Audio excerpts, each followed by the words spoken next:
This evening, wow, you are in for a real treat.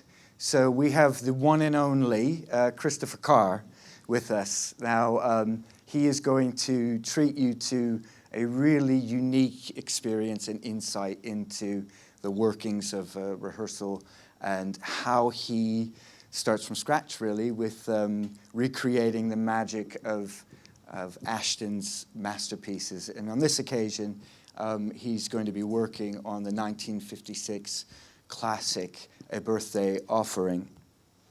Christopher was a senior soloist with the Royal Ballet and is now a guest repetiteur with the ballet. And I was hugely impressed working alongside, or watching Christopher work, rather, on our recent production of La Fille Malgarde. I mean, this man really knows what he's talking about, and I learned a huge amount just from watching him work. And I think if you had the chance to see our production this past autumn, I think you may agree with me that it was a pretty authentic reading of Sir Fred's 1960 vision of that absolute masterpiece. So it's a real honor to have Christopher here with us tonight.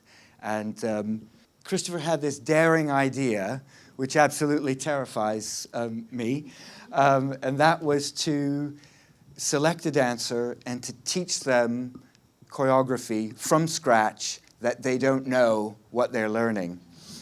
So this evening, we have a member of BRB2, very talented young dancer, Alisa Garkavenko, and she's going to come later. And Christopher is going to teach her a solo from A Birthday Offering, and only Christopher and the pianist know what that solo is. So you're going to really see how he does it from the beginning. And that's very special, and I'm not sure that's been done at a master class, at one of these master classes before. But thank you for that idea. I mean, Alisa has nerves of steel, so if she's nervous, she's not showing it. But I think she's probably learned every solo in A Birthday Offering just in case. So at this point, I'd like to invite the dancers out just to introduce them. Dancers, are you there? Okay, so we have artist Mason King, first artist Haoliang Feng, artist Ryan Felix, first artist Gus Payne, artist Shuailun Wu, artist Jack Easton, and principal dancer Mathias Dingman. Okay.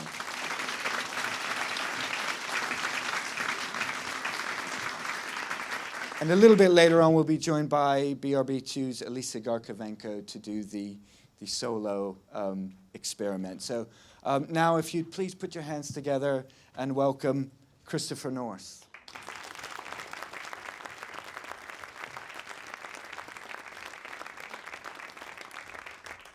Ladies and gentlemen, this experiment with the solo has not been done before at any of our master classes, so we're looking forward to seeing how that develops. And of the 7 solos, which are the main part of Birthday Offering, there are 7 ballerinas with 7 partners. At the time that the ballet was being put on, it was known within the company as 7 brides for 7 brothers. Anyway, I'm here very briefly to tell you something about these master classes and then something very briefly about Birthday Offering itself. These master classes, which we have been doing since about 2016, are, of course, primarily to provide events for supporters of the work of the Frederick Ashton Foundation. Fans of Frederick Ashton and his ballets can come along and enjoy. And we hope that these events are both enjoyable and informative.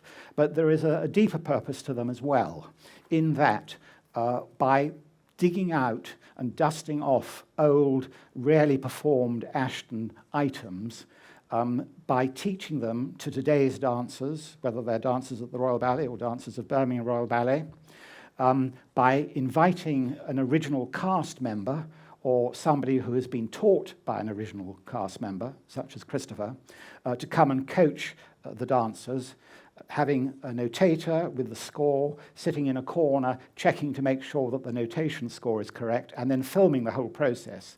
This provides a really useful tool for future artistic directors to see, and hopefully some of them will choose to select some of the works that we've done in their future repertoire.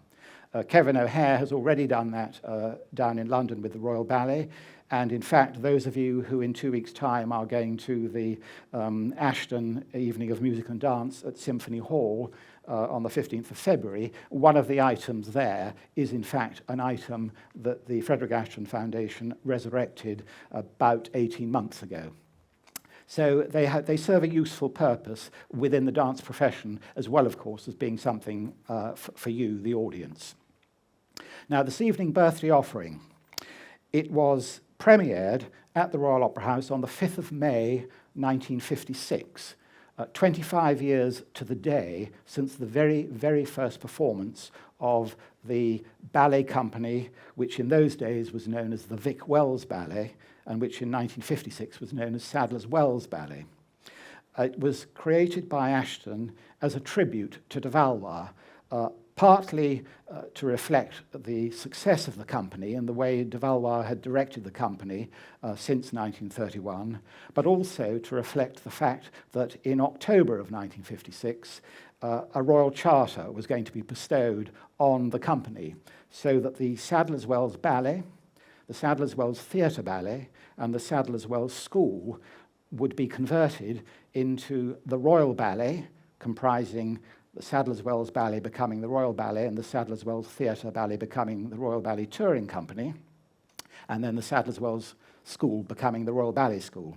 You'll be tested on this after the interval, so make sure you remember it. Interestingly, of course, Sadler's Wells Theatre Ballet, which became Sadler's Wells Touring Company, then evolved into the Royal Ballet New Group, then evolved into Sadler's Wells Royal Ballet, and when I was the chief executive of Sadler's Wells Royal Ballet, back in 1990, my job was to have overall responsibility for managing the relocation of the company up here to Birmingham to become Birmingham Royal Ballet in the fantastic new facilities which the Birmingham City Council and Birmingham Hippodrome had built for the organisation. And I should say that in the audience is the director of the Birmingham Hippodrome at that time, Peter Todd, who was a hugely helpful enthusiast and supporter in getting the company up here to Birmingham. I have to say that wandering around the building this afternoon as I have, I hardly recognise a thing, because so many walls have been pulled down and changed, and the building has expanded so much that the facilities now are so much better than they were even in 1990. Birthday Offering, it's a ballet in the grand manner.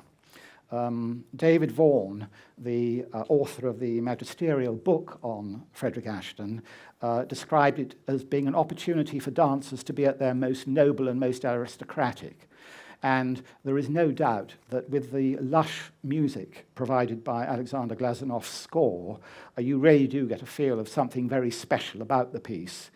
And Ashton, he basically used as a vehicle to provide his interpretation of how a 19th century classical ballet in the style of Petipa would be. Obviously, Ashton brought his own unique features to it, but it is very much in that style. And it is, with these 14 dancers, you could call it a pas de 14, in fact. But Ashton, he did not think at the time that this ballet was going to have more than 3 or 4 performances. He subtitled it a pièce d'occasion. He thought there was just going to be a few performances to mark the 25th anniversary and the Royal Charter. Little did he know that it was going to be as successful as it was. And the reason why the piece was successful was because people seeing it realised that in the time since de Valois had founded the company in 1931, and particularly since its move to Covent Garden in 1946, the company had expanded, had improved, and there really were these great, great dancers who were part of it. The company had done 4 hugely successful tours of North America. There had been a lot of premieres of new works by Ashton, some of them not perhaps as successful as others, as is the case with all choreographers, but the company was in good form, and the critical reviews of the piece were really very, very approving. So Ashton, to his surprise, found that the piece lasted, and he made 1 or 2 little variations to it since. But basically, what you're going to be seeing today is broadly what Ashton created in 1956. It started off with a sort of an entree and an adagio, and then each of the 7 ballerinas, with their 7 partners, did their pieces. Then there was a mazurka involving the men of the cast. Then there was a pas de deux, and then there was a sort of conclusion, and the piece came to an end. It was about 25 minutes long. It is the most lovely ballet if you see it. Gorgeous costumes by André Levasseur, who most of the budget was spent on the costumes, which are sort of three-quarter length tutus, very richly embroidered.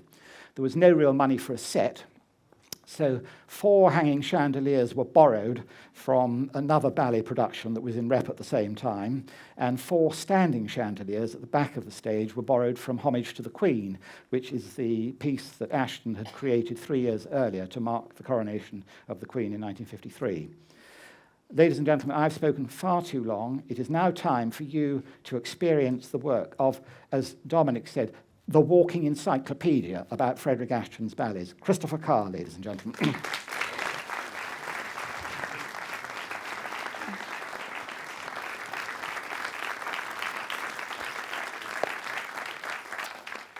Thank you very much, and welcome, and thank you for coming. Right, so we're going to start slow because you've kind of ground down a bit. So from where we start at the very beginning. So I taught this actually about a week and a half ago. I saw a very quick run through about an hour ago. So we're now going to put the icing on top of the cake, hopefully. Yeah? So, as we said, 6 for nothing, then we're coming on about 3. Don't forget it's only one arm when you enter. It's just the one arm. Try and use your backs when you run. Don't just run like this. Use your backs and look slightly downstage. And when we turn the corner, yes, we should try and be facing the front by 8, and then we could do 9, 10, 11, 12. So try and slightly drop your head on 9, 10, 11, 12. Yeah? Right, then the first 4 coming forward. Let's have a look. So we get this quick under. 1, 2, 3, 4, 5, 6, 2, 2, 3, 4, 5, 6. Okay, do not forget that we're trying to do just under 90. We're trying to développé through, and we're stepping onto the foot, and we're trying to do a tendu at the back before we drag in. That has gone somewhere. Somewhere in Birmingham over the last week, it's gone. Yeah? So it needs to be put tendu and pull it in. Also, I did say when we did it, to look under. When you look under, if you slightly lean to the right and you slightly lean to the left as you're looking at it, you'll be amazed. You will be amazed what it does to you. Yeah? Let's just try from the beginning. So I'm only looking at the first 4. Yeah? So here we go. And 2, 3, 4, 5, 6, 1. Front. Under, drag the back foot, under. All right, okay, then the next lot coming forward, we get this little kind of under again, and we're doing the same thing, but the arms are different, obviously, and we're looking there, and then we're looking here. So it's a high arm looking there, and it's a low arm coming in. Do not do this. Yeah? To there, and then a big stand with the palm up at the very end. Okay, make sure that you do a proper 5th position on the top. Your arms are slightly, that's better, slightly bent. Yeah, let's try both groups together from the beginning. Don't go too mad because you're still warming up, hopefully. Yeah? Here we go. And 1, 9, 10, 11, 12. 1. Bend. Over. Over. Over. 1. Come through. All right. Yeah. Try and be there by 4 and 5, 6, the last one. So you've got a count for nothing on the air. Try and be there for 5. Yeah. Make sure you do 5th. You don't always do 5th. And then try and get the arms a little bit lower to come down. Yeah. Let's do once more. We're getting warm. Yep. Try to be facing the front by 8 before we get 9, 10.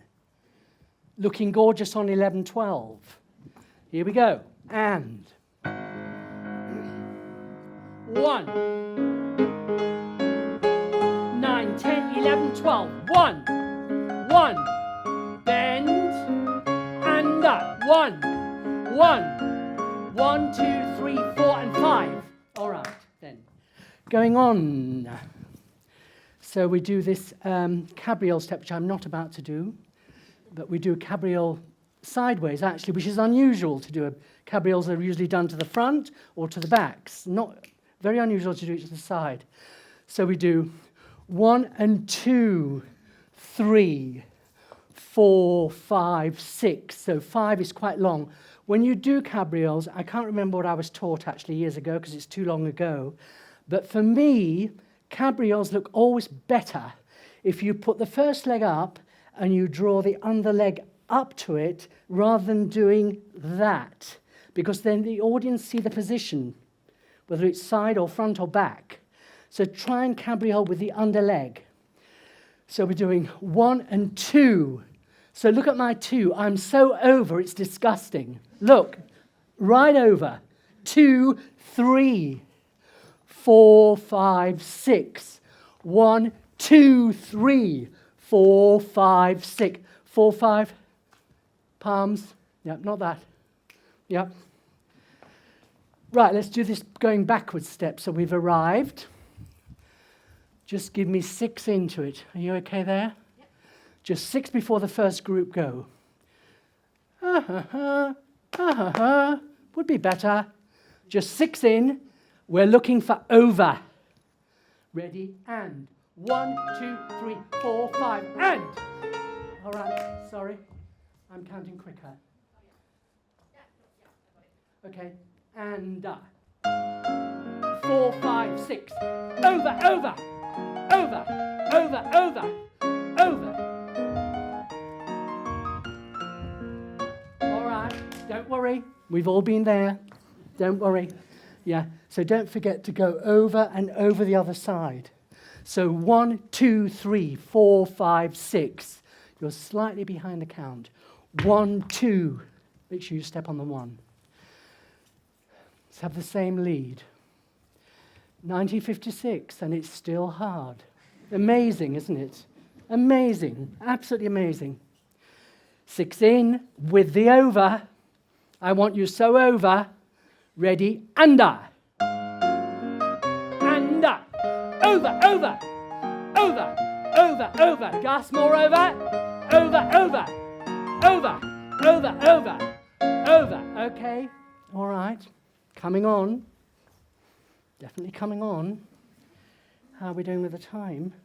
Let's do ones from the beginning. Nice, having a nice center mark. Mathias. Easy, yeah? Here we go. And.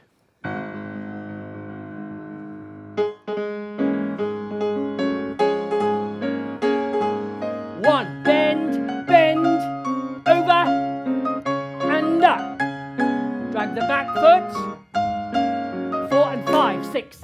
Over, over, over, over, over. Bend, Gus. Over, over, over, over, over, over. All right. Okay, Mathias, try and stay on the right and the centre.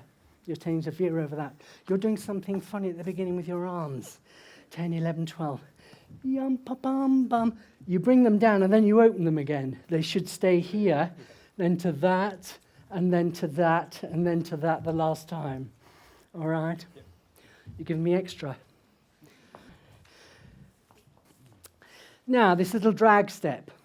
So we're going down and we're dragging the back foot into 5th and a very tight 5th with a slight epaulement there on the end. So we're doing 1, 2, so there's nothing on 3. 1, 2, nothing 3. 1, 2, 3. Now, something I noticed in the rehearsal earlier, so I'm now there with it. 4, 5, I'm not getting 6. You just go, and it's gone, yeah? 4, 5, 6, 1. I want 6 here on the landing with the arms before you step again on the 1. Absolutely. Do the drag step again. 6 before the drag step. Yeah? So we've arrived. You've just done your over. Gus, you've been right over. 6 into drag step. ready, under. And hold, hold, hold, 4, 5, second. Hold, hold, hold. All right, yeah? So 4, 5, 6 doesn't always happen. Yeah, Mathias, you're tending to do, you're there a little bit too soon. You're leaning away from it. So yum pa pa da, yum pa pa, whichever way you're going, and you're tending to do that. You know what I mean? Try and stay on the center as best you can. Let's have 6 into the going back step after they've arrived. So Gus, I'm not looking at you. I am. 6 before. So these are the overs. 6 in. Cabriole step. Yeah. Okay. Ready and. Bend, bend, bend, bend, bend. And over, over, over, over, over. And hold, hold, hold. 4, 5, 6. Show me 6. 4, 5, 6. All right, better. Yeah? Can you feel it? Does it hurt? Good. How are we doing? Okay. Let's just have a look at the side. I'm going to rest you for a second because I'm going to get to you later. So, on this jeté step, as we said, the jeté should be behind.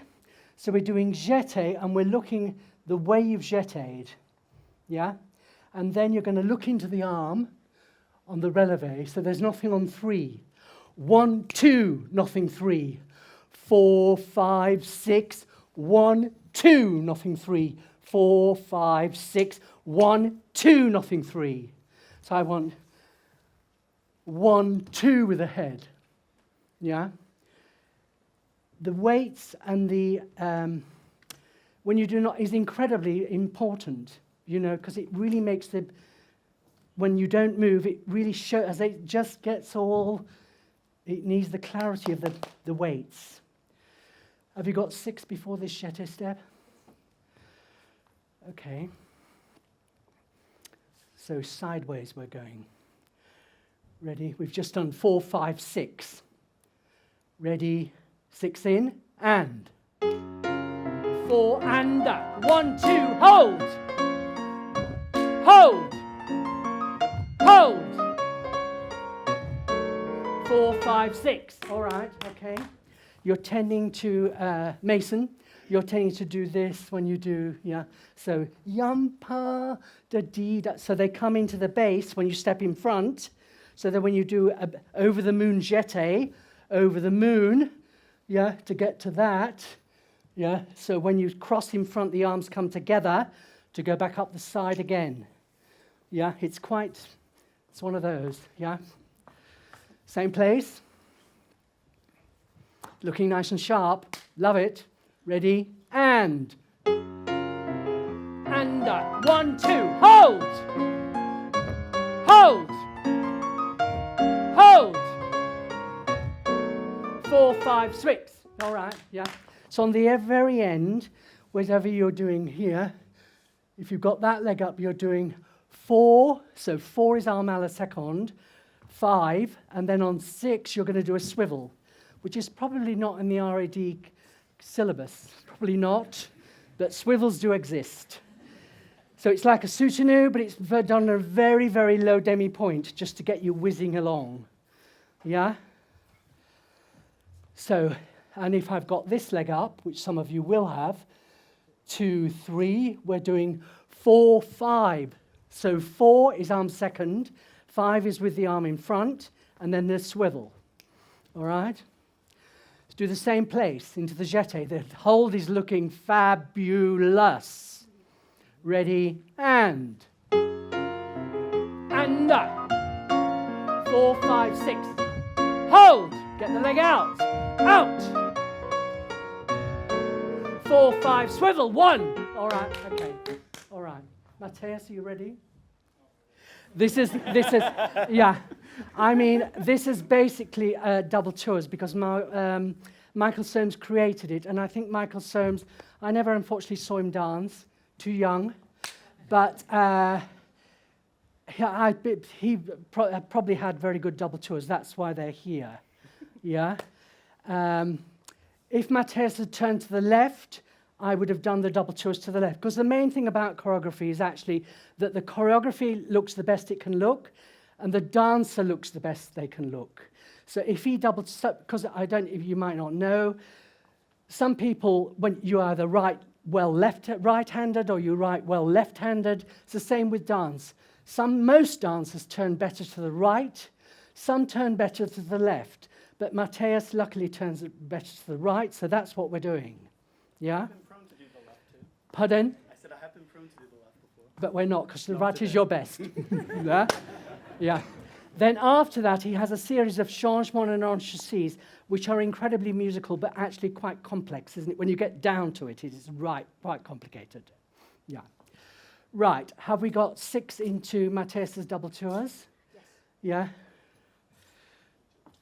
They're just resting for a second. Okay, ready, and 4, 5, 6. And use your head. And up. And up. 1, 2, 3,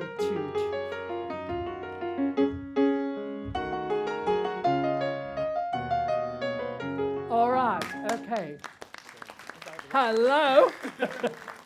You can stand a little bit longer in the demi point. Don't think you have to go. Yeah. And yai da da dee da da, and da da da dee da da da da, and yumpa. Yeah, very nice double tours. You're still inclined to do that a little bit on the preparation, a tad. Don't forget that I think when you do the cease to do a proper, yeah, and then the pirouette should be there, and you'd left the audience. They've paid fortune, absolute fortune. Yeah. I'm going to do you once more. Yeah? Because it's going to be worth it. Same lead. Ready, and. And up. Keep your bum in. And up. And up. And up.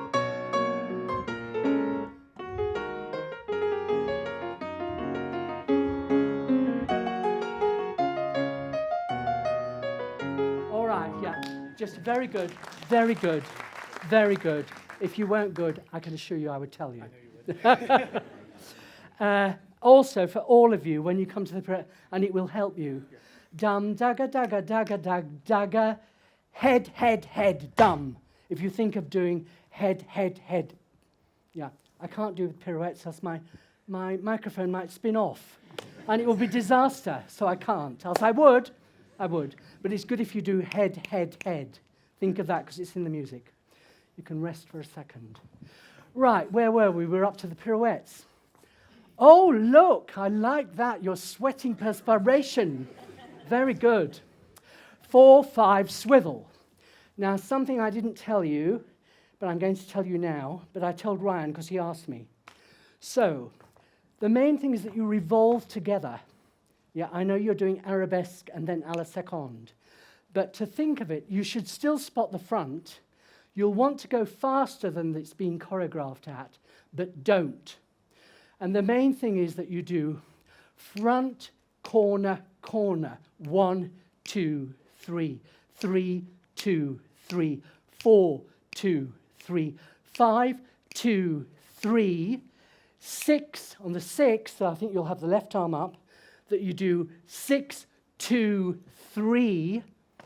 So the 6, 2, 3 is front, back, front. So it's a faster pirouette. When you've done front, back, front, do a nice plie there before you do your head, head, head finish on the end there. Okay, let's just have a look at the attitude artistes. You can rest. Have you got 6 in? So don't forget, we're spotting the front, but we're trying to do front, corner, corner with the body. So we're all revolved together. Then on the sixth one, we do 6, 2, 3.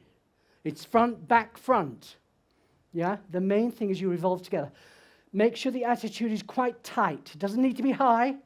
Does not need to be high. It's quite tight. Don't make it long. And we're doing 1 and 2, 3 and 2, 2, 3, 3, 2, 3, 4, 2, 3, 5, 2, 3, 6, 2, 3. Head, head, head, finish. Yeah? 6 before the whirling dervish or attituders. Just 6 in. So you'll be doing 1, 2, 3, 4, 5, swivel. Okay? Ready? Under. 4, 5, swivel. Front. Front, front. All right. I think you're probably going too fast. I didn't get as far as you, Mason. I was looking here. So swivel. Front and 2, 3, and front and 2, 3, and front and 2, 3. Swivel. Front, 2, 3.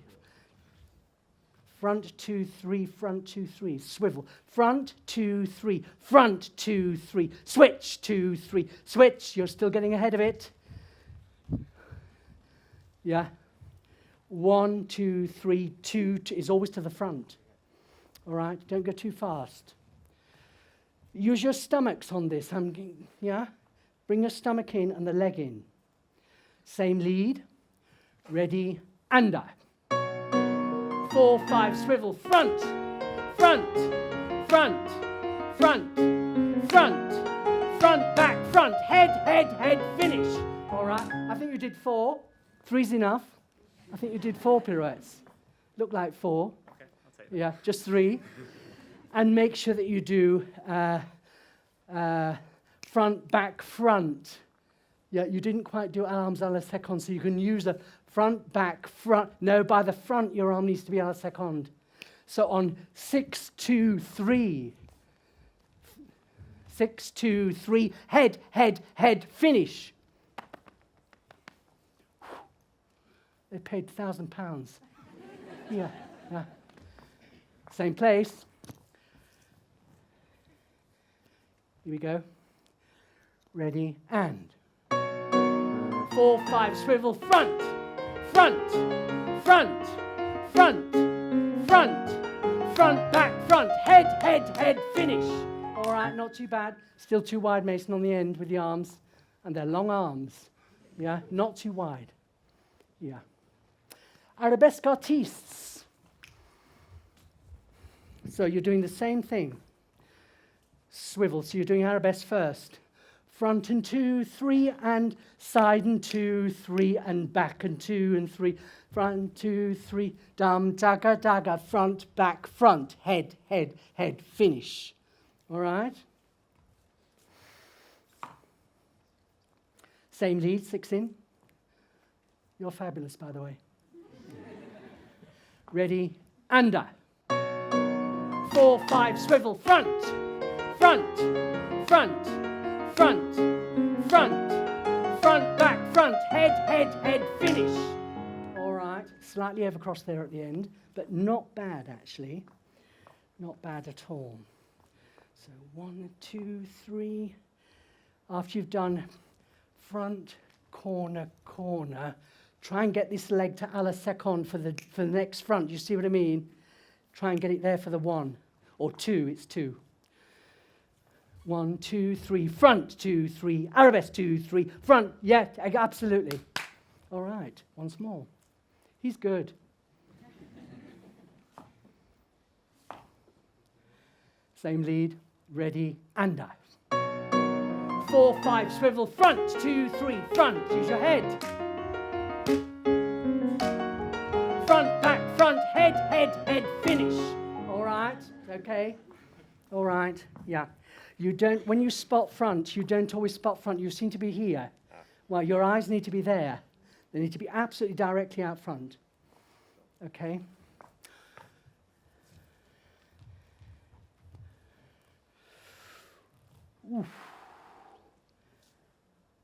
Okay, let's go on to the last step. So we're not going too far back with this last step, because we basically want to finish downstage, which is better. So we're doing step 2, 3. We're looking over the arm. So the leg is basically downstage. There's a little giving at the end of that. Then with you just brush the foot through, slightly lower your head so you can do that to the audience. And then again, 1, 2, 3, 4, 5, 6. So we've now swapped positions. So you've gone out, Mason, yeah, and you've gone into the gap. 4, 5, 6. Now all this is on diagonal-ish, so we get forward. 1, so look over the arm. 1, 2, 3, 4, 5, 6. 1, 2, 3, 4. That's a jeté, and 5 on the end there into a kneel. Just give me 2 6s into the going up stage step. You okay? I'm going to take you everywhere with me. It can be a nightmare. 2 6s before hoppy step. Ready, and. Head, head, head, finish, and up. 1, 1, 1, 1. 1, 2, 3, 4, 5, 6. 1, 2, 3, 4, and 5. You must be there by 5. Right on the end. 5 there on the end. Yeah, to the public. Right, okay, how are we doing? Okay. We're just going to mark through, just for the brain, mark, and then we're going to do it. Okay? From the beginning, and. 1. 8. And. Remember your arms. Leaning, and up. Keep the arms together, good. 4 and 5. Over, over, over, over, over, over, over, over, over, over, over, down and hold, hold, hold, 4, 5, 6, hold, 4, 5, 6, 1, 2, hold, hold, hold, 4, 5, swivel front, 2, 3, 4, 5, front, back, front, head, head, head, finish, and up. 1.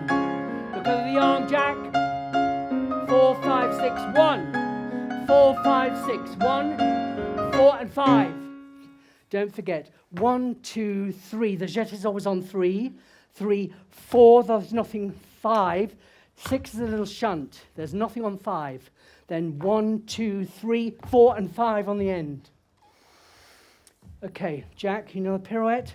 Put your stomach on your backbone on the pirouette, stomach in. Now, something we didn't do, which is very important, I think is very important. When I was younger, I went to see the Kirov Ballet quite a few times. And I was just, I mean, they are good. I don't know what they're like now. But they did the most amazing reverence at the end of whatever they'd done. They were fantastic. And the thing about reverence is that, you know, it's the last thing the audience see. So it's very important, I think. And even if you've done the most terrible solo, which can happen, you're having a bad day, you can't turn very well, you might have an injury, feeling ill, whatever. If you actually do a call like this, you know, the audience think, well, maybe he was good. Maybe, maybe I've got it all wrong. You know, it's part of the show. It really is. Yeah, it's very important. It's the last thing they see. So for this reverence, we finished here. We're all going to stand. You're going to go toward your back foot. So you need to be on the center. So we're going to go toward your back foot. The arms are down. Yeah, shoulders are back. Arm out, arm across, and arm down. And then you three are going to lead out this way.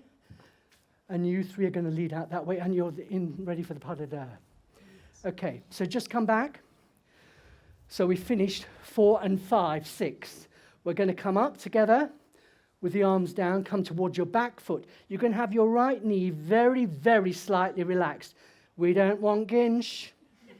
No ginch. Yeah? Very slightly relaxed, keep the hips in. Then the arm goes out. The arm goes across. and the head and the arm comes down, and then you three are going to lead out that way. You can slightly look at the audience as you go, and the same on that side. Okay, is it clear? All of it? We want standing ovation. Here we go from the beginning.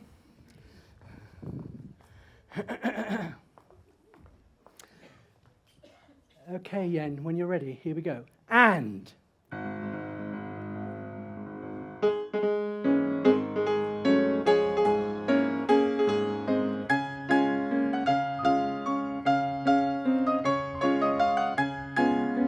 Come through. 4 and 5.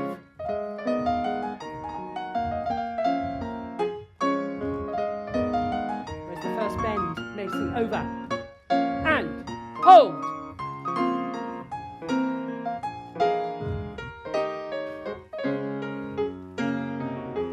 And up. Where's the hold? 4, 5, 6. Front, front, front, front, front, front, back, front. Head, head, head. Finish. And up.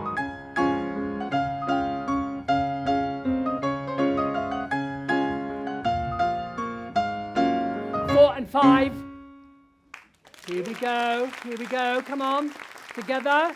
Watch Mathias, watch Mathias, watch him. And going.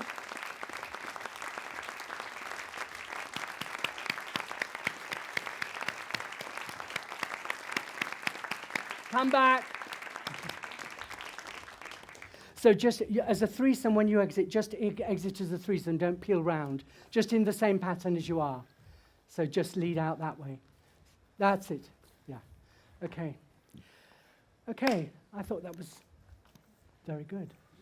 Yeah. It's clean. It's clear. Keep it like that. Yes. The pauses and the weights are very important. Yeah. So Jeanetta, are you going to do a little something? Yeah. Thank you, gentlemen. Really, really, really well done. Patricia, I expect a lot of you know who Patricia is, but Patricia is one of the Birmingham Royal Ballet's repetiteurs, and she's also a Spanish choreologist. It's a fantastically rhythmical piece, isn't it? And I think because Christopher has such clarity in teaching, you got it, you know, and he often uses a downbeat, Christopher, doesn't he? It's very interesting, as you were saying, you know, just hold before you do the tour. And it's in quite a lot of ballets, that. And when was it that Michael set the piece for the company? He came in 95. Right. And Dennis Bonner, who is also a Spanish choreologist and repetiteur at the time, Yeah. Who keeps coming back, luckily. He worked with him on that one, so there were his scribblings in there as well. The score is a copy from the Royal Opera House, which was originally written by Faith Worth, we think, but you think that the rewrite is Tom Stewart. Tom Stewart. Yeah, Tom Stewart. Yes. So for this number, that's a Tom Stewart rewrite.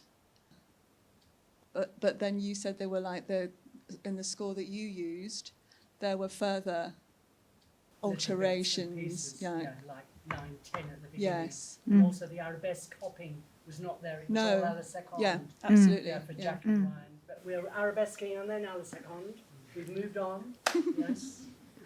And have all of you danced any Ashton before, or lots of Ashton? Have any of you danced no Ashton? Well, they were all in fee. Of course, there wouldn't have been anybody that wasn't in fee. So for some of you, maybe that was the first time that you danced Ashton. Yeah? Probably the first biggest one, was it? Yeah. Not for Mathias. Mathias has a whole repertoire. Yeah, Mathias, you haven't you? And how do you find dancing Ashton, Mathias? It's really challenging physically. Yeah. The good thing is that it is so musical, so it's Exactly. easy to learn, hard to do. Yeah. And there's so much movement in the upper body too, as Christopher was talking to you about. I mean, it's so precise, which gives it the most wonderful effect. to see. But when you're dancing and trying to get that precision, it's very hard to be relaxed. And so it takes time, doesn't it, to get into the rhythm. I also think that in Ashton, with a lot of the other ballets, the music gradually over time gets more pulled out and slows down. Ashton, it stays as fast as it probably Yeah. was. Yes. Like even things like Dream, it doesn't go slow as like Nutcracker will slowly get slower and slower and slower. It is set. Absolutely. It's fast. And I think often because he chose, he had the ideal dancers in front of him. He handpicked everyone, and of course he choreographed to their strengths. And so for everybody that comes after that, they have to do it at that speed. And because it's so musical, it doesn't look anything like as difficult as it really is to perform. But honestly, I think that you have done an amazing job in a short time.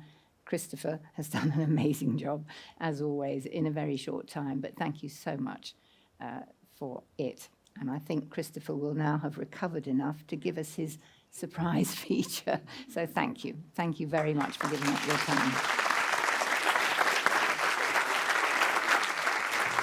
Can you just put me up again? Come on.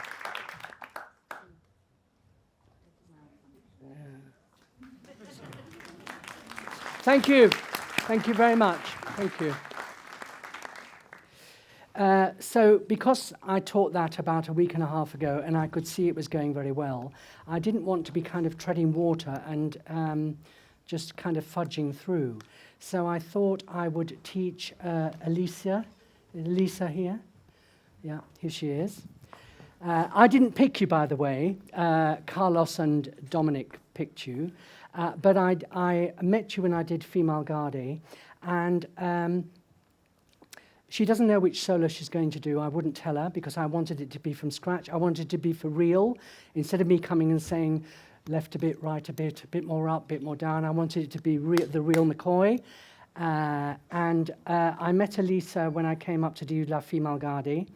She was in the corps. She was also a chicken. And be a chicken for as long as you can, darling, I'll tell you. And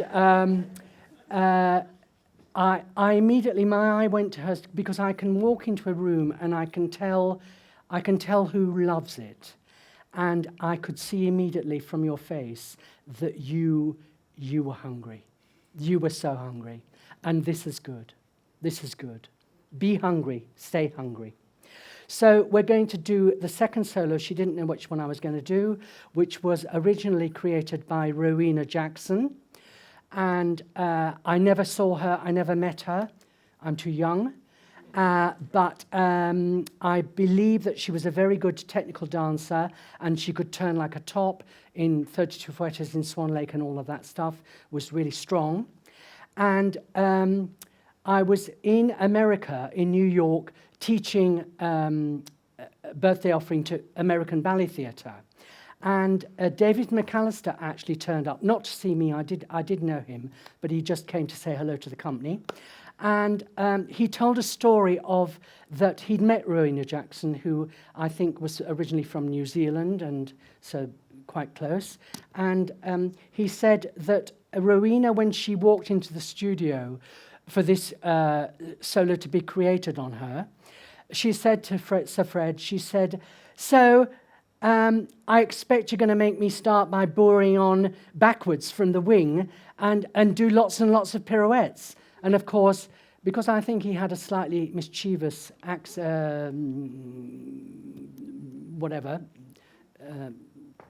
in his chest or brain or whatever, that is exactly what he did. That is exactly what the solo is. So, darling, it's the hardest one, but never mind. Here we go. Right, so you're going to start by boring onto the stage backwards, which if you're doing it at the Royal Opera House Covent Garden is a hell of a long way in 6 counts, yeah? So anyway, you come out the wings and you're on point. Your body is slightly forward here, and your arms are à la seconde, very slightly in front of you, very slightly. They're just below second here. They're not up here. And you're looking out front, looking fabulous. Yeah? And you're going to bourrée into the center. 1 and 2 and 3 and 4 and 5 and 6. You get better as well. On 6, you're going to drop 6, little coupe. Then you do 1, 2, wait 3, 4, plie 5, wait 6. So there's nothing on 3 and 6. The whole solo is in phrases of 6, which is jolly good. So just recapping. So bourrée 1 and 2 and 3 and 4 and 5 and 6. So we're absolutely flat, really. 6. Then we do 1, 2, wait 3, 4, 5, wait 6. So plie on 5 and wait 6. Just listen. I hope I don't go wrong. Ready, and 1, 2, 3, 4, 5, 6. 1, 2, 3, 4, 5, 6. Are you good? So this is quite choppy. And they're zhup on the plie, so the leg goes a little bit higher on the plie. Once more. It's a fabulous solo, by the way. Ready, and 1, 6, 1, 2, 4, 5. All right. Yeah, good. So don't forget that when you do 1, 2, it comes down the front. Absolutely, to get chop. 2, wait 3, 4, 5, wait 6. Now this is quite hard, this. So you're going to go to the corner. So in your single pirouette, you do 1, 2, 3, yeah. Then you releve onto point, 4 and 5, 6. So there's quite a lot in there. So 1, pirouette 2, 3 to 4th. The arms are still in first. 4, releve 1, 2, 3, releve 4, and 5, 6. The head goes out front on 5, and you drop tombe 6. So 1, 2, 3, 4, and a 5, 6. Nearly. 1, 2, 3, 4, and a 5, 6. 4, so it should be a en dedans, the actual rond de jambe. 4 and so that it should match the leg. 5, 6. So 1, 2, 3, 4, and a 5, 6. Don't lean into it. The lean is on the back. Yes, that's it. And then the tip, and then the drop. 1, 2, 3, 4, and a 5, 6. Yeah, the back should now be on point on the tombe. Yeah, then you do exactly the same to the other side. 6. 1, 2, 3, 4, and a 5, 6. So second time. 1, 2, 3, 4, and a 5, 6. So the head comes out on 5. 6. Try and tombe and almost drag the back foot a tad. That's it. So it's a big tombe. 2, 3, 4, and a 5, 6. 2, 3, get it out on 4. 4 and a 5, 6. Yeah. 1, 2, 3, 4 and a 5, 6. 1, 2, 3, 4 and a 5, 6. Good. You know what you do? This is a technical detail. It's not Ashton. When you do a pirouette, you tend to do this before you go. Just bring the arms in.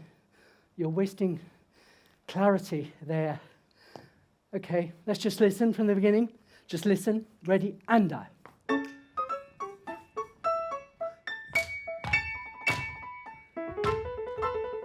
1, 2, 3, 4 and a 5, 6. 1, 2, 3, 4 and a 5, 6. All right, good. Well done. It just needs to be sharper from 2, 3, 4 and 5.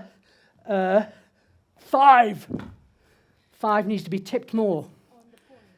Yeah, the whole thing's on point. 1, 2, 3, 4 and a 5, 6. 4 and a 5. You're late on 5. Yeah. So tip it before you drop onto it. 1, 2, 3, 4 and a 5, 6. Not easy. It's the hardest bit. Okay, let's try from the beginning. You're still smiling, which is good. Ready, and 1.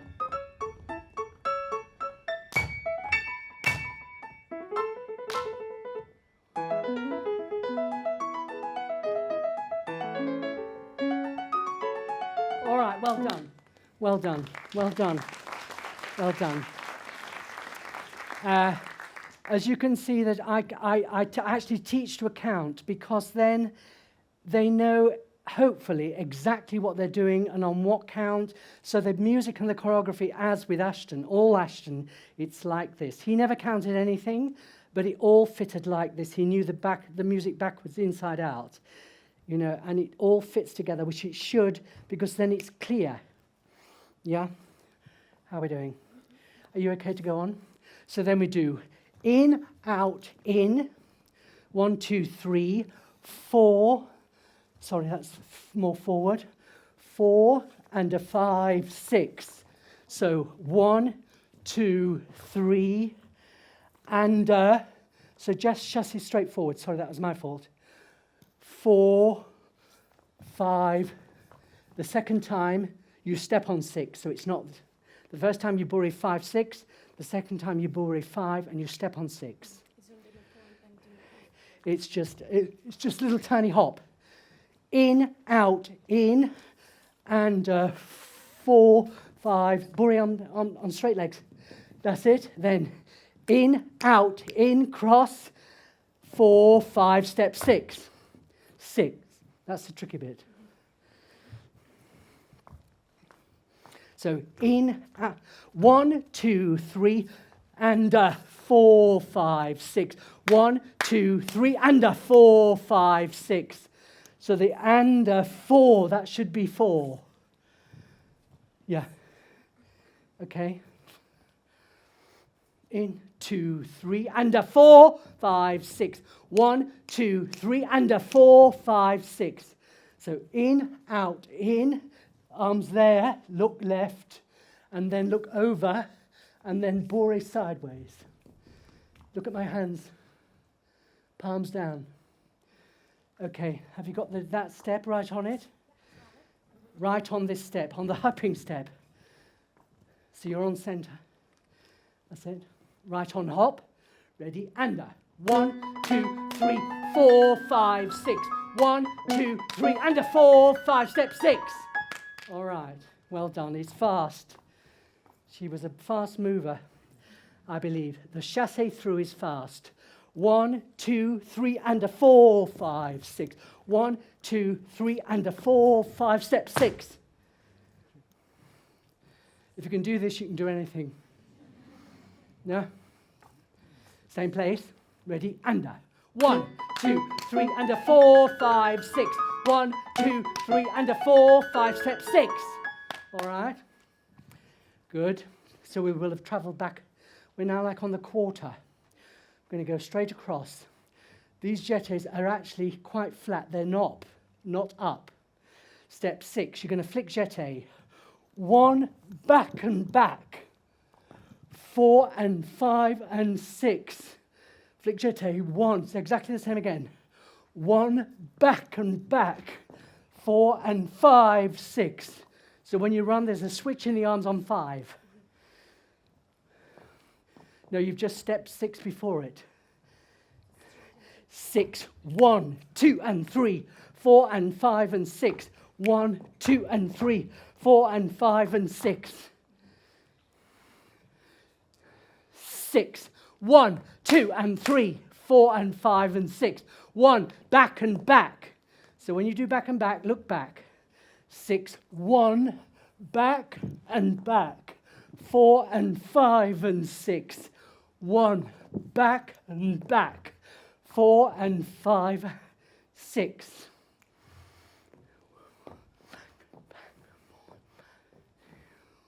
Back and back. Good, good, good.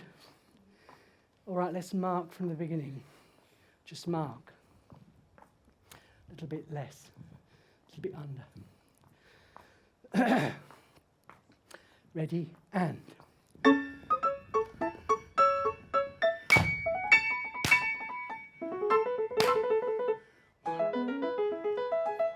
Five.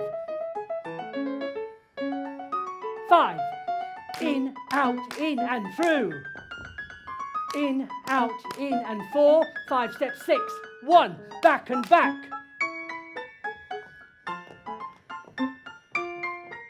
All right, well done. Well done, well done.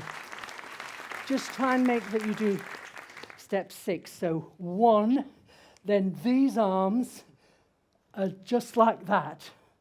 They're not normal balletic arms. Then 6, then 1, 4 and 5 and 6. So they switch again on 5. 5 and 6, 1, back and back. 4 and 5 and 6. Exactly. You okay to go on? Then you're going to do arabesque. You do 1, so look to the side actually. 1 on point. Rond de jambe 2, plie 3. Then you do 4 and 5 and 6 and. I can't show any faster as my microphone will come off. Arabesque. 1, 2, plie, 4 and 5 and 6 and 1, 2, 3, 4 and 5 and 6 and. All right. So 1, still on point. 1, 2, so high leg, plie 3, it'll be coming round. 3, then you do 4 and 5 and 6 and. So that's 6, and on the and there's a coupe and another turn. The chaînes are on the music. And 1, 2, 3, 4 and 5 and 6 and 1, 2, 3, 4 and 5 and 6 and. Come down on the 6 and is a coupe. Yes? Yeah? Look into the arm on the devant. 2, 3. Leave the arm up. 1, 2, 3. Leave the arm up. 4 and 5 and 6 and 1, 2. Yeah, have you got that step? Right on it.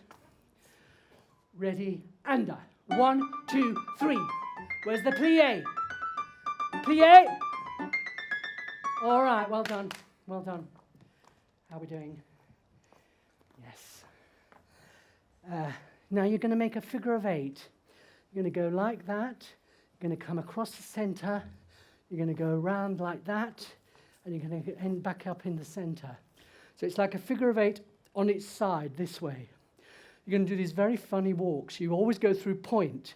You're going to do 1, 2, 3, 4 and 5 and 6 and 1, 2, 3, 4 and 5 and 6 and. So I would do the right arm on top the first time. The second time I would do the left arm on top. Your arm should be at the top by 5. So you're doing. When we end the day, we're going on the set. You are absolutely on the 1. 1, 2, 3, 4 and 5 and 6 and 1, 2, 3, 4 and 5 and 6 and. Even the quick runs are through point. 1, 2, 3. Yeah, 1, 2. So put your foot down, flat. 1, 2. So through point. Through point, and yeah. So it should step onto point on a bent knee. On a bent knee. On a bent knee.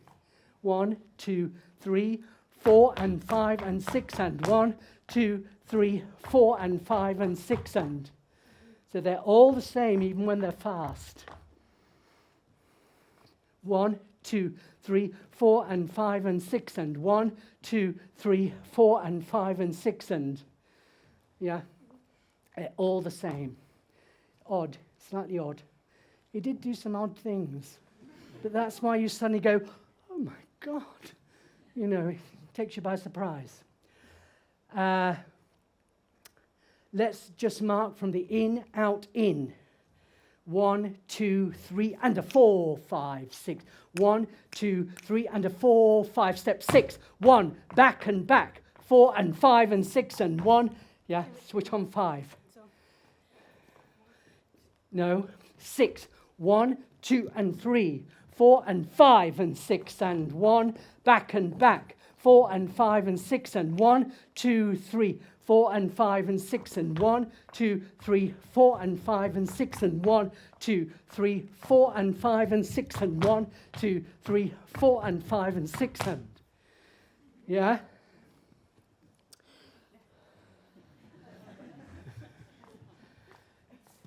Let's do from the in, out, in, right on the in, out, in.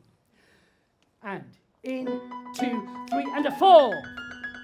1, 2, 3, and a 4, 5, step 6. 1, back and back. Back and back. Arabesque. 1, 2, plie. Keep the leg up on the plie. 1, 2, 3, 4, and 5, and 6, and 1, 2, 3, 4, and 5, and 6, and. All right, well done. So that should get you to centre. Should get you to centre. I'm now going to cut 4 6s out so we get a finish, which is the real finish, is the real McCoy, but I've cut 4 6s out. Yeah? So to finish, you step onto stage, you do a lame duck, double lame duck.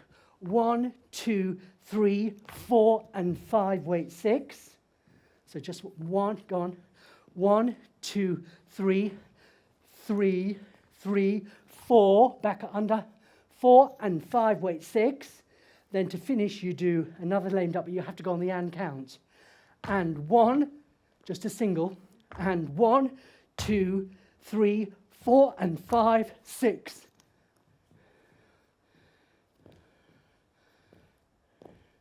Okay, and there's a little, which I think you deserve after that. The palm should be there. That's it. So we've done 1. So the way to remember this is you always start with the upstage leg and the upstage arm, always. 1, 2, 3, 4, and 5, and 6, and 1, 2, 3, 4, and 5, and 6, and 1, 2, 3, 4, and 5, wait, 6, and 1, 2, 3, 4, 5, 6. So star jump. Yeah, that's it. Where do you want to go from? The walking. The walking. Be careful. Yeah. Where's that? 1, 2, 3, 4, and 5, and 6, and 1, 2, 3, 4, and 5. So the last one you have to go on the and count. Right on the walking. Ready? Under.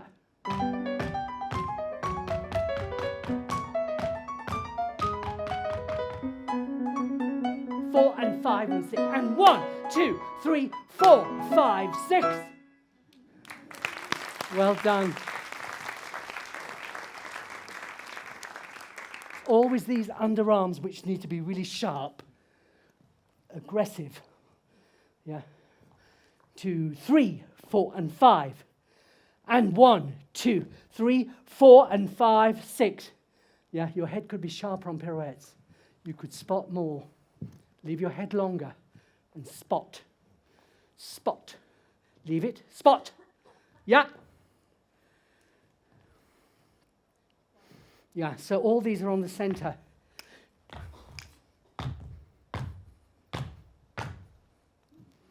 Yeah.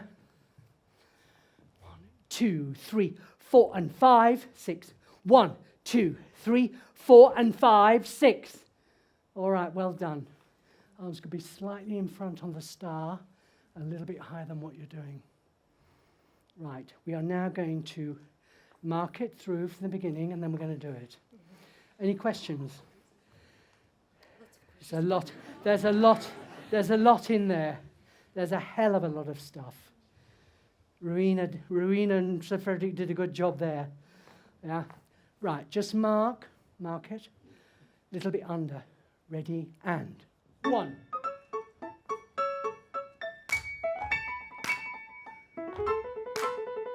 1, 2, 3, 4, and 5.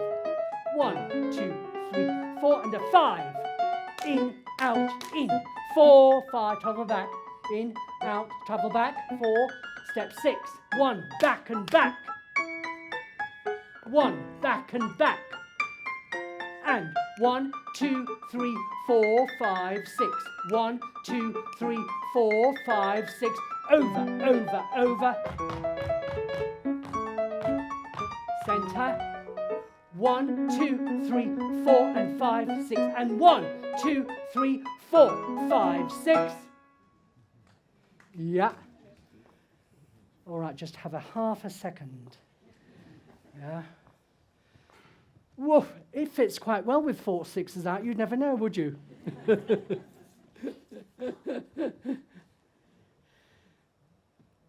All right. Now, do not hurt yourself. That's the main thing, yes?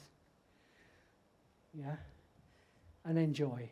Here we go. And 1.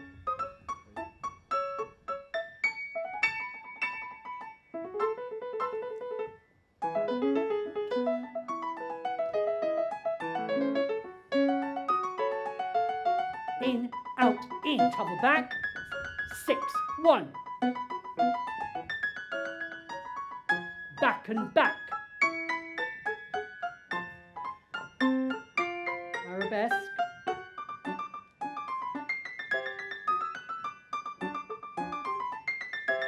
Over it, over, over, over. 1. And 1. 6.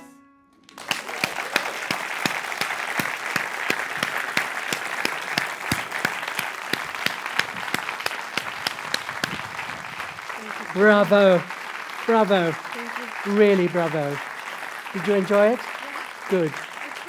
Yes, it's really hard. I mean, to learn that solo, you know, you need an hour and a half, and then about another 3 sessions of an hour, something to get it absolutely in your body. Wonderful. Okay, thank you very much. Thank you.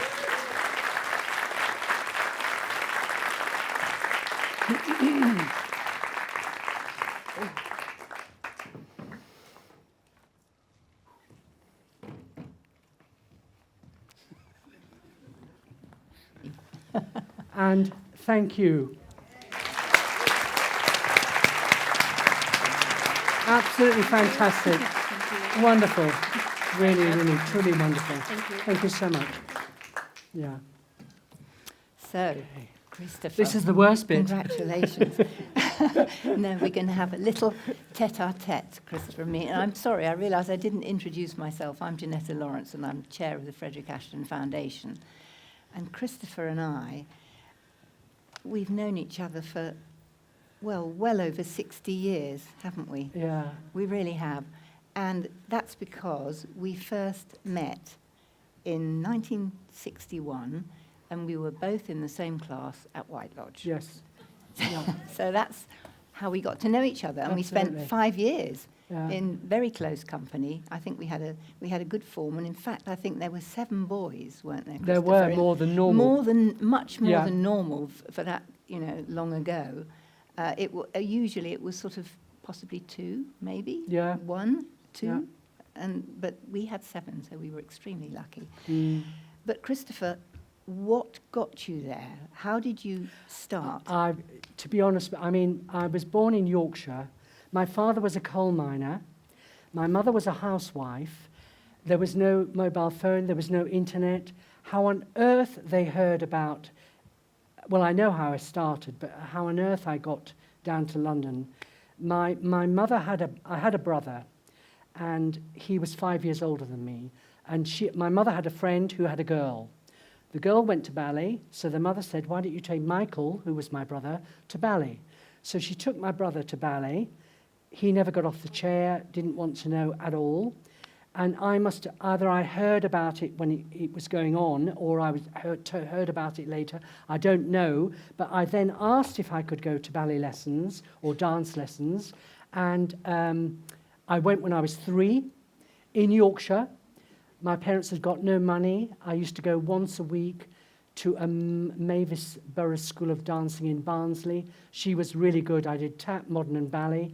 Really good, basic, absolutely fantastic.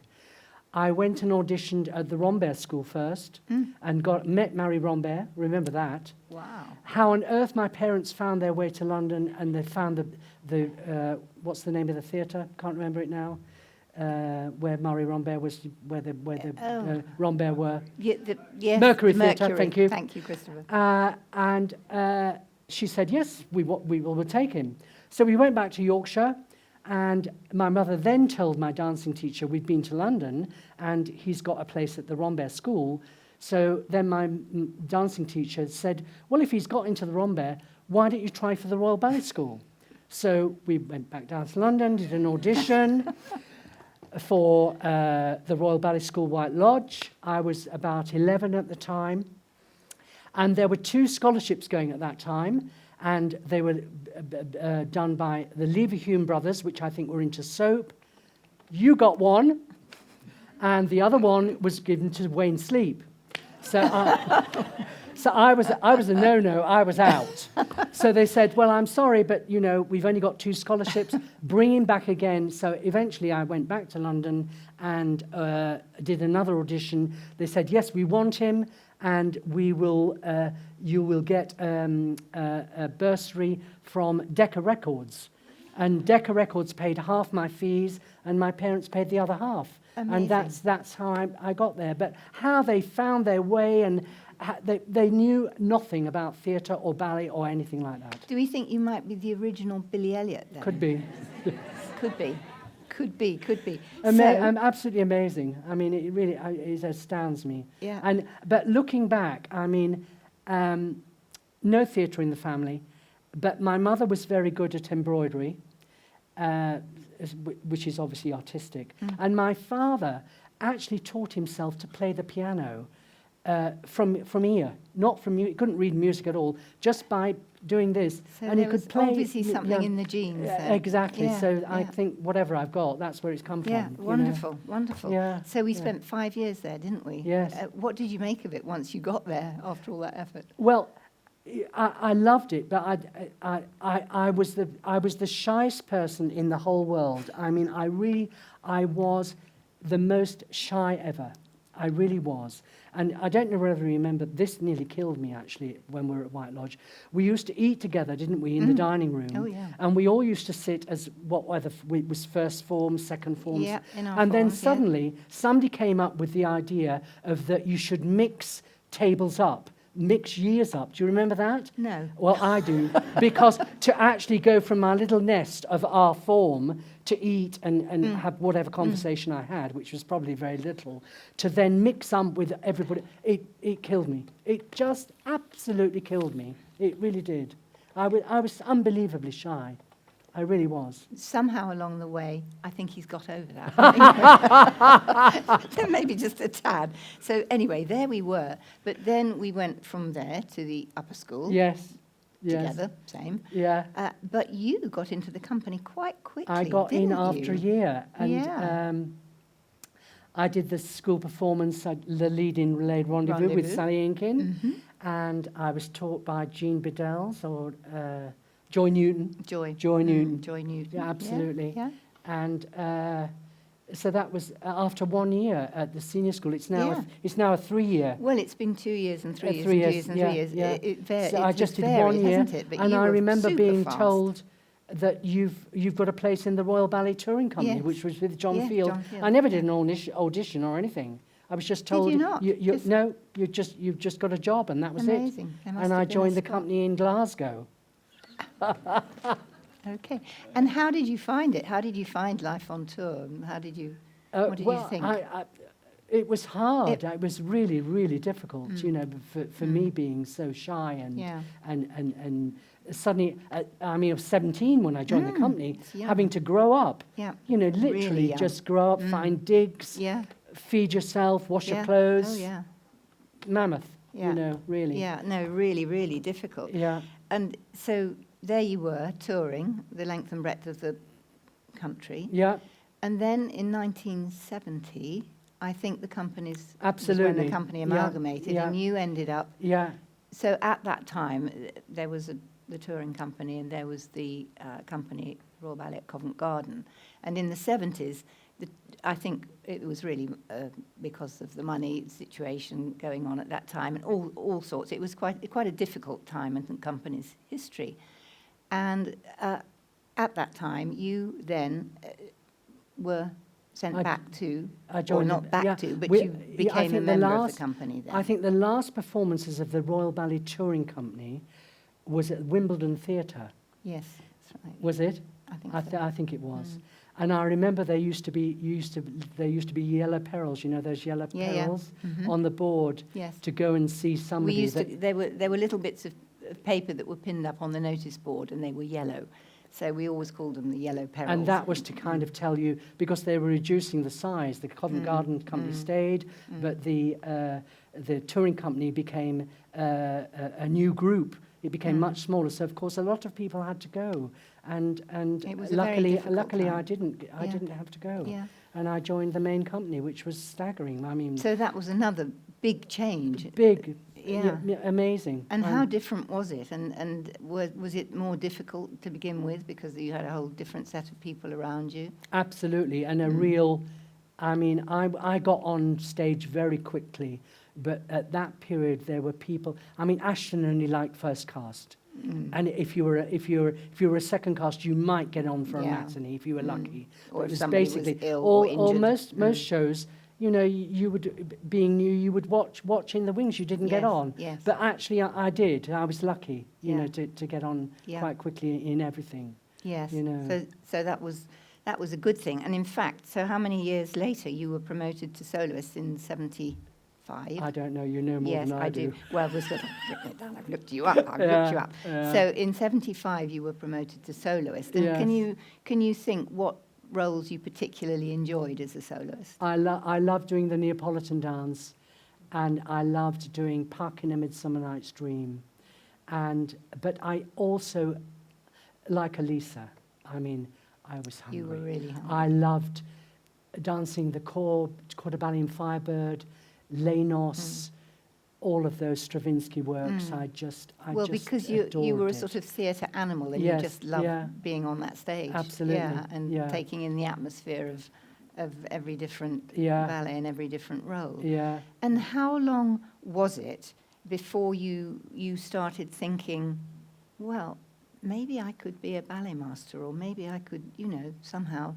I didn't know. I used to What go happened? and How did if it I happen? wasn't dancing in a ballet, I would sometimes go into the rehearsal and sit on the floor, and I would watch Michael Soames sometimes, just to kind of get the feel of it. And I didn't ask to become a ballet master.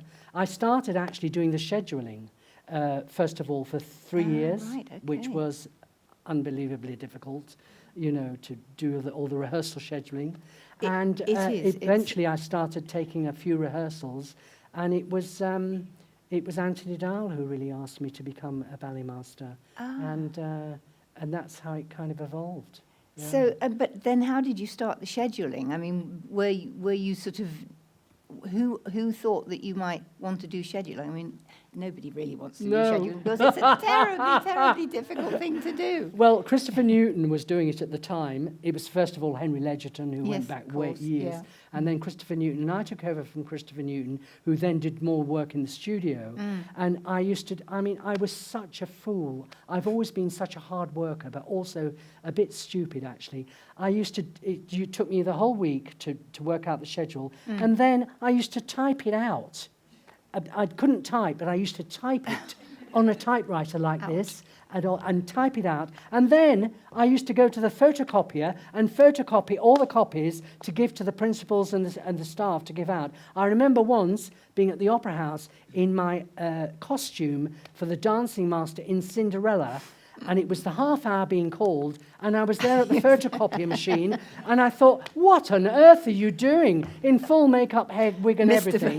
What on earth was I doing? But I was doing it, you know. So then at some point, actually it was 1983, you became assistant ballet master, and after that you became, only a year later, you became a repetiteur with the company. Yes. So how did that happen? I mean, you were obviously sort of enjoying the ballet mastering, and Yes. then you took on... Yeah, more, well, it was what I was offered. I never, Yeah, you know, yeah. it was That's what they happened. asked you, that the management asked you and to actually, do. Christopher Newton then went back into the scheduling again, so we kind of reversed again. Yeah, yeah. Yeah. And so did you gradually take on more and more of the repertoire? Yes. And- Yeah, absolutely. It just Yeah. sort of grew. Yeah, yeah. Each season you did a bit more and a bit Yeah, more and a bit more. Absolutely. And then you became repetiteur. Yeah, but mostly Ashton ballets I did. Yeah. Mostly Ashton, because that's Yeah. what Christopher Newton did, was mostly Ashton ballets. Yes, of And course. Monica Mason did Yeah. mostly Macmillan The ballets. Kenneth I did ballets, also yeah. do some Macmillan. But I mean, Yeah. before I forget, I must say that I have had the most amazing life. I really have. I mean, due to the Royal Ballet School and to the Royal Ballet companies, it's been, I'm still doing it, and it has been a fantastic life. Yes. I've been all over the world. Yes. You know. Well, I mean, I was just going to get to that because in, I think, 2007, you elected to become a guest. Yes. And it sort of gave you the freedom then Yes. to go around the world Yes. with Yeah. more of the Ashton work. Absolutely. And yeah. how did you find that? Because, and actually, before we get there, I just want to ask what you think you had in you and what really is needed to be able to become a repetiteur and to stage all these ballets. I mean, Christopher has staged, I don't know if you count them, so many of the Ashton ballets, but also for the Royal Ballet, the classics, Yeah. 19th century classics. Yeah, I mean, a huge range of repertoire. And can you just sort of explain what that takes to put on a ballet from scratch? So you start, obviously, in the studio, but somewhere along the way too, Christopher, you decided that you wanted to learn to read notation, and that's another tool in the chest, isn't it, for putting on absolutely, the ballets? and essential. Yeah. Essential. So, Yeah. so try and explain a little bit about what it really takes. Well, I mean, notation is incredible. It is just the most fantastic thing. So before, I mean, obviously in a ballet, I haven't danced every role. And so what you haven't danced, I've seen maybe for years, but you have to learn, you know, and video is good, but notation is even better because it's there on the page. It doesn't move, it's not moving. It's there, you can go back to it, you can refer to it. So it is fantastic. I don't know whether you know, but notation actually is, it's written on a stave, on a musical stave, and you know, if I did this, it's quite hard to see what I'm doing. But if this was done on notation, it would be written like that. So now you can see that I've got my right arm up and my left arm out and my right foot up or demi-point or whatever. So you're actually viewing on the page from behind the person. So it stops that, you know, switching around of is it right or is it left. It is the most incredible system devised by Joan Benesch and Rudolph Benesch, who I think were married. I'm not certain. I think so. were. And she was a dancer, and we were taught by Benesch notation at Yes, White we Lodge. were. And he Joan apparently Benesch was a taught us that mathematician. long ago. So of course, dancer, Yeah. mathematician, hello, and you know, I loathed it at White Lodge. I mean, you know, you got the book and you were going, one. It was so slow I couldn't bear it. I really enjoyed it. Oh, I hated it. I hated it. But when I became ballet master, I used to go into the video room and look at all these scores of Slender Ballet, Cinderella, all of these scores, and I was there looking at the videos, scribbling notes, and I looked at it and I thought, this has all been done before. Somebody else has all done all the work. The problem is I can't read it. So I went to the Benesch Institute for 9 months, I think it was, and learnt how to read it. Fantastic. The best thing I ever did. And you can check any detail Anything, that you're anything. just Yeah. not quite concerned about. And, Because and as I was saying earlier, you know, it is incredible that you can't just go into a studio and go, right, I'm going to teach you Swan Lake. No. You have to really learn the score as well as the ballet. But then if somebody asks you, where's my head when I'm doing this? Where am I looking? Your actual brain and your body remember the page because you've looked at it. So it is the most amazing system ever. Yeah. Fantastic. And of course, there are so many other elements of putting a whole work on the stage, aren't there? I mean, it's not only the choreography in absolute detail that you have to have, and it's not just one person, it's the entire, and it can be, it's something like Swan Lake or The Sleeping Beauty, it's cast, you know, endless, and endless, and endless. many casts to teach, not just one cast. Yeah. And then you have to think about the music, and you need to the you know, lighting, the costumes, lighting, the costumes, Yeah. every single detail, the tempo, everything. Yeah. Yeah. It's a And huge also, undertaking. actually, which you know, if you fly to Japan to do, I've been to Japan to do the Dream and also this birthday offering. You know, you fly for like 12 hours, and which is quite. You do fly business class normally, which is very nice. You get out, and you go to the hotel and try and find your way around where the studio is and all of that stuff. And you wake up the next morning, and you're pretty exhausted from jet lag. And you then have to get up and go into the studio and run around as a dream fairy for 5 hours. I mean, it's really, really tough. It really is. But, you know, when you get to seeing the production in its entirety on stage, costume, makeup, orchestra, incredible achievement. You know, fantastic. No, amazing. Yeah. And do you have any sort of standout memories from in your hugely long career of putting on a ballet somewhere that you really thought was the best you've ever seen it, or any personalities along the way that have made a great impression on you, maybe? Not particularly, because I've always flogged myself to death, basically. Because then, if I watch the show and it's not that good, I know that I myself have done my best. That I could not have given or done any more than I've done. So that is, it's not a get out, it's true. Yeah. Because if I've not done what I've done like tonight, then, you know, they're going to fudge the choreography. If they don't know exactly what they're doing, they can't perform correctly. They can't do it properly, you know.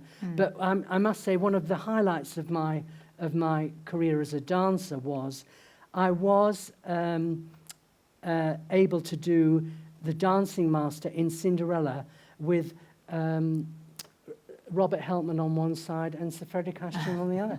I mean, hello. Being the ugly how was sisters. that? That was That was pretty special. You know, extraordinary. I did know what was happening to me. I knew what was happening to me. I tried to gain as much from them both as I could, which I think I did. But I was quite young. But I mean, what a fantastic thing to do, to have in your body and your brain. Yeah. I remember that Fred said to me, you'll know, in the dancing lesson, the small sister, which Fred was, goes a little bit bizarre and kind of faints into the arms of the dancing master. And Fred at that point was quite portly, and I was quite slim and slender, and he said, "You must put me lower," he said. I mean, I've got to get him up again, you know. But, I mean, fantastic, amazing. Wonderful amazing. things to you know, look and to back be on. around with Rudy and Margot Fontaine, who was mega, both on and off She stage. was extraordinary. Incredible. Wasn't she? It was really, I mean, I think I was only on stage with her 3 or 4 times, and she came to guest with us as Aurora in The Sleeping Beauty, and that was on tour in the touring company. Yeah, And it was really as though all the lights suddenly went up yeah. times 100. I don't know, it's something that you just... It's impossible to explain. It really was extraordinary. Mega. She just lit up Yeah, the yeah, entire yeah. stage and the auditorium. She was on wonderful. tour. She used to dance a lot with Attilio Labis. Do you remember him? Yeah. Yeah, we guessed.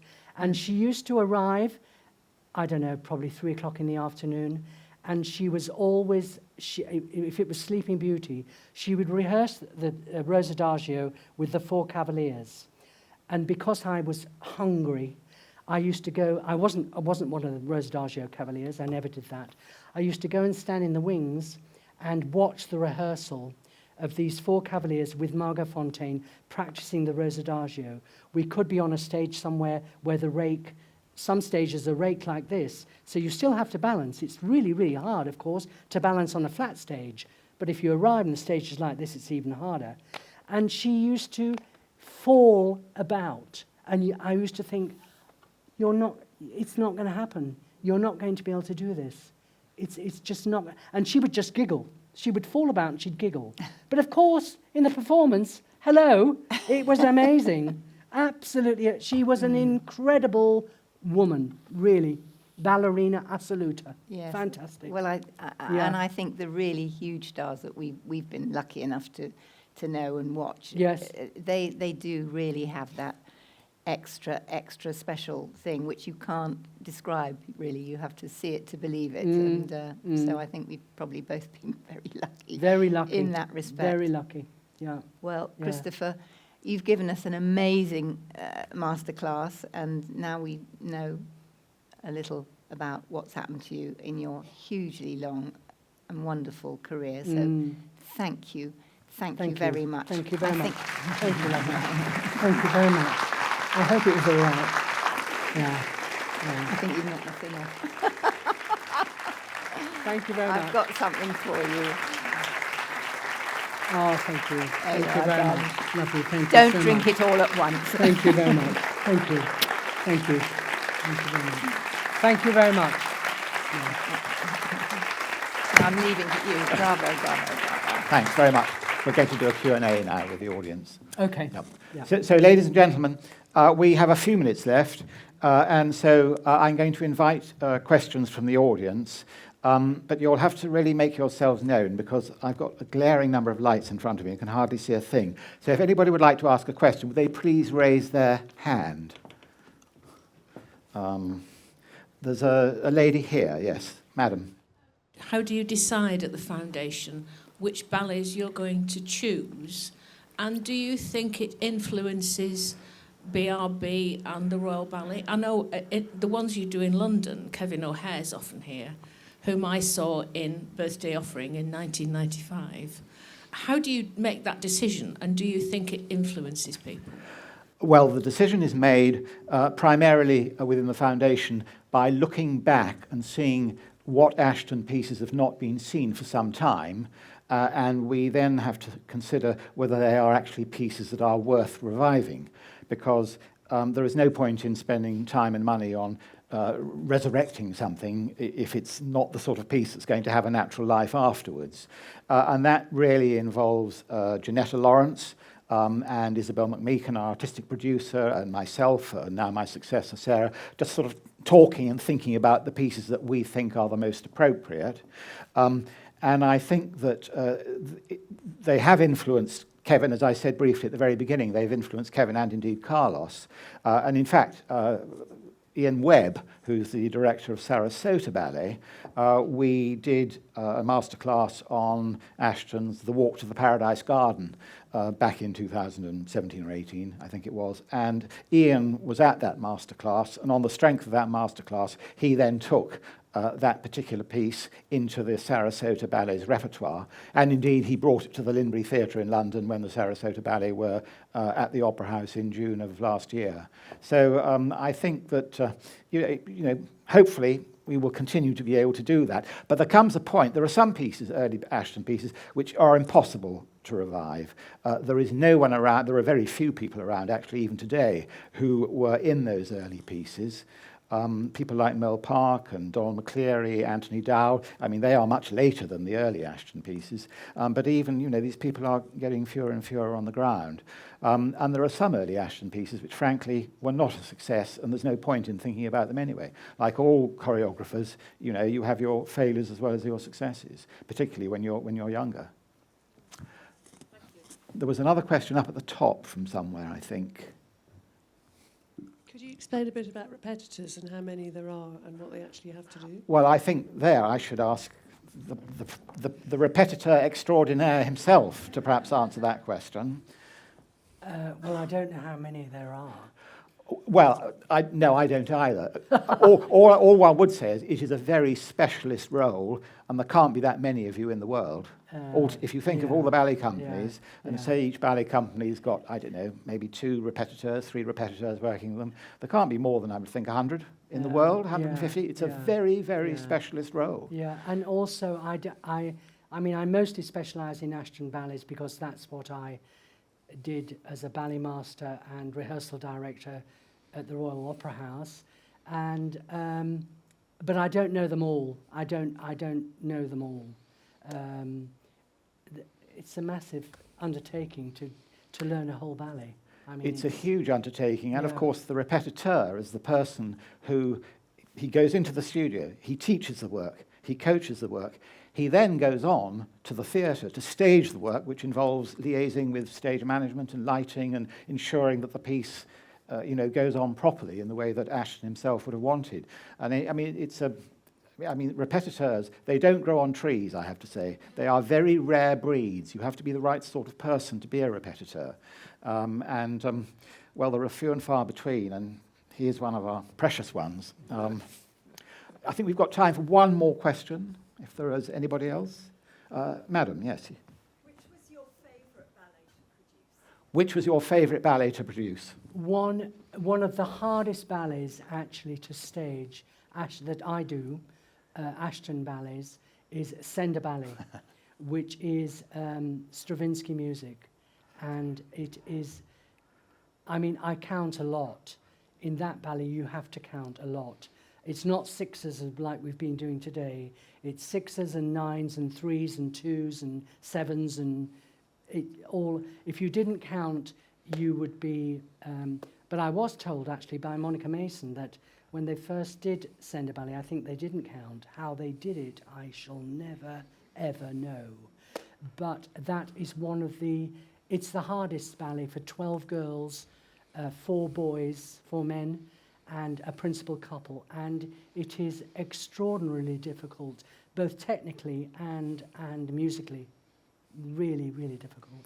It is an extraordinary angular ballet Yes. too, isn't it? And Yes. I believe that it is possible, it looks the same whether you're looking at it from the front or if you're looking at it from the wings. It is, I mean, it's one of my favourite pieces, actually. I absolutely love it as a piece. I wish we did it more often. Carlos, Kevin, where are you?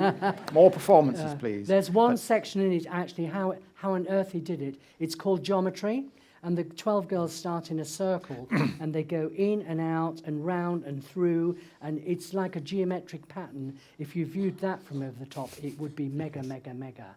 And the thing about Ashton ballets is these patterns are incredible, and which makes a repetiteur's life slightly easier, that if you start there as number 1 or number 12 or whatever you are, after you've done the pattern and you can be moving all over, you basically, mostly, in most Ashton ballets, go back to where you started, which is, he was genius. It was genius.